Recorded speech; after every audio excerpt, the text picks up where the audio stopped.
পড়ালেখা চলাকালীন অর্থাৎ যতদিন একটা ছাত্র স্টুডেন্ট অবস্থায় থাকে ততদিন কিন্তু বাবা মা বেলা হিসাব টাকা দেয়, মানে কোনো হিসাব নিকাশ করে না। মানে বাচ্চা চাইলে কি দেয় টাকা দেয়, 100 টাকা চাইলেও দেয়, 50 টাকা চাইলেও দেয়, 200 টাকা চাইলেও দেয়। তুমি ওখান থেকে বুদ্ধি করে তুমি 100 টাকা কি করলাম, ওখান থেকে সেট করে জমা করে রাখলাম।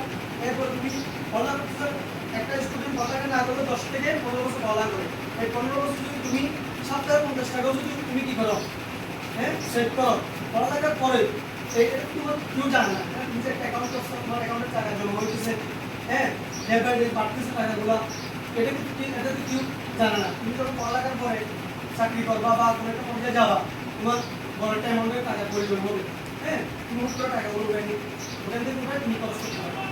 এটা হচ্ছে সুবিধা। হয়তো কোনো ওষুধ বেশি হয়েছে অথবা কোনো বেশি টাকার প্রয়োজন হয়েছে, হয়তো তোমার অন্য